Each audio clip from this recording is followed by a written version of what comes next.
اس جو ہمارے خدا یسوع مسیح کا فضل ہمیشہ ہم سبوں کے ساتھ ہوتا رہے۔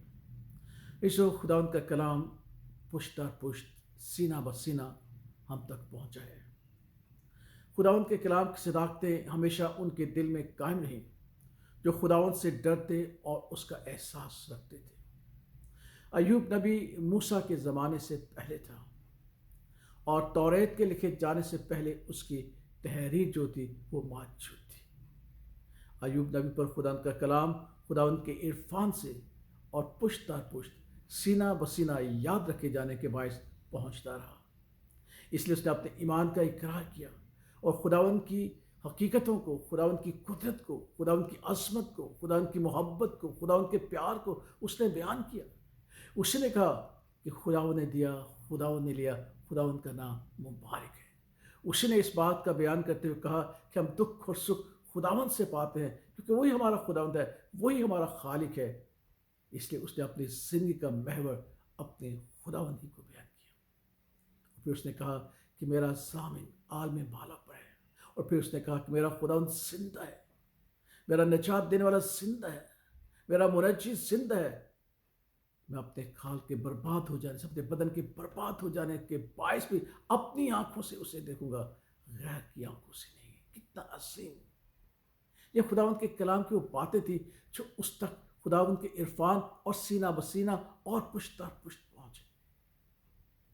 اس نے بڑے واضح طور پر اس بات کو بھی بیان کیا کہ انسان جو عورت سے پیدا ہوتا ہے تھوڑے دنوں کا دکھوں سے بھرا ہے، کیونکہ خداوند نے ہوا سے کہا تھا کہ تو تکلیف اور درد سے بچے جنیں گی اور تیرا شوہر تجھ پر حکومت کرے گا، اور یوں برینو انسان دکھ اور درد سے بھرا رہے گا۔ خداوند نے آدم سے کہا کہ تو خاک ہے اور پھر خاک میں لوٹ جائے گا، اور ایوب نے بھی کہا کہ انسان مٹی سے ہے اور مٹی ہی میں مل جائے گا۔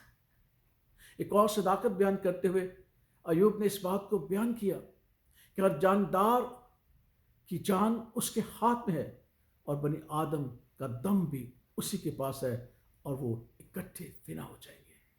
اور یہ اس کلام کے مطابق تھا جو خداوند نے فرمایا تھا کہ میں روئے زمین سے ہر ایک انسان کو، ہر ایک جاندار کو فنا کر دوں گا۔ اسی لیے بڑی حقیقت کہ وہ تمام اکٹھے فنا ہو جائیں گے اسے خداوند کے عرفان سے پہنچی تھی کہ خداوند قادر مطلق ہے۔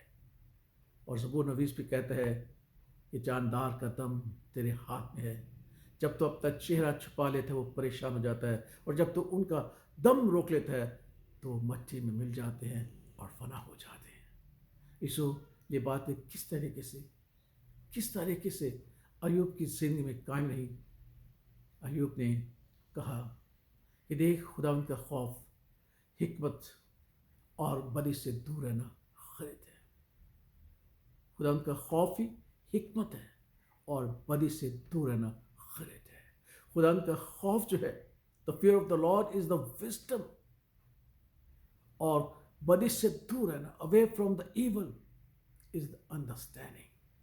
کہ آج یہ کلام میرے لیے اور آپ کے لیے مفید نہیں ہے؟ کیا ہم اس کلام کے مطابق زندگی بسر نہیں کر سکتے؟ اگر ایوب نے اپنے دکھوں میں، اپنی تکلیفوں میں خداوند کی عظمت کو بیان کیا، تو کیا میں اور آج ہم خداوند کی عظمت کو بیان نہیں کر سکتے؟ کیونکہ ہمارے پاس تو سب کچھ ہے، ہمارے سامنے خدا یسوع مسیح نے صلیب پر جان دے کر خدا کی محبت کو، خداوند کی قدرت کو، اس کے چیخنے کی عظمت کو بیان کیا۔ کیا ہمارا یہ یقین نہیں ہے کہ خداوند کا خوف میرے لیے حکمت ہے اور بدی سے دور رہنا خرید ہے، انڈرسٹینڈنگ ہے؟